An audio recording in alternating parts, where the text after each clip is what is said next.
कौड़ी ले हीरा बने के बेरा आगे है। सुनाओ ये छत्तीसगढ़ी ईश्वरीय संदेश। हो रे संगी देखव सबके गुणला अवगुणला बिसराव। होली हंस बन के बाबा के बगियाला महकाव।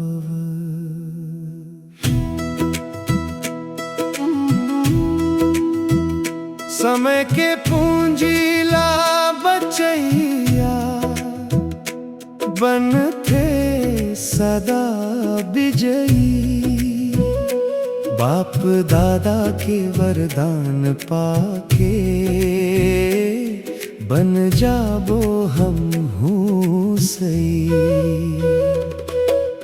कोनो के कमजोरी ला झन देखव अपना आँखी में। सब अपन परिवार आए बंधे हैं के राखी में। जैसे अपन बुराई ला दुनिया ले छुपा थन जी, वैसने दूसर के कमजोरी ला समा के देखावन जी।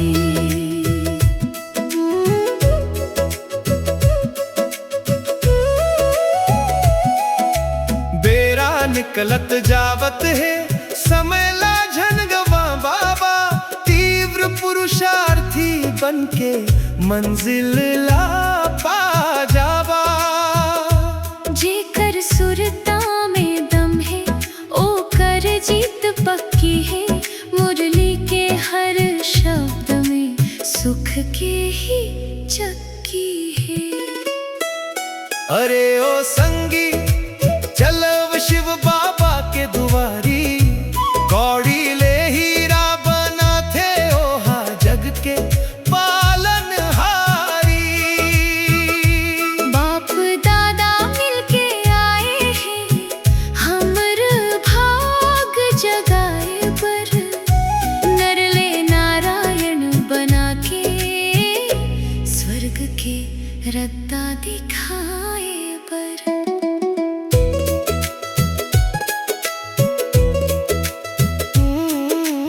एक आत्मा दूसरा परमात्मा, दोनों के एक ठिकाना।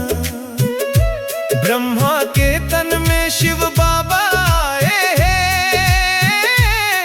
ये गूढ़ रहस्य ला जानना। ओहा शांति धाम के रहिया हम सब ओ कर लइका हन। दुख के बेरा बीत गे संगी, सुख के रत्ता धरैया हन। 84 के चक्र ला समझव, ये सीढ़ी के कहानी आए। सतयुग के हम राजा रहे न, अब कलयुग के कंगाली आए। मयारू बाबा फिर आइस है, हमला सिर ताज बनाए बर। पवित्रता के मुकुट पहिना के हीरा कस चमकाए पर। काम चिताला छोड़ के अब ज्ञान चिता में बैठव जी। मन ला लगा के बाबा संग, सब मैल ला धोवव जी। सोने के बर्तन बुद्धि बनाबो, बाबा के सुरता गाबो जी। मन मना भव के मन मंत्र जपबो, स्वर्ग के मालिक बन जाबो जी।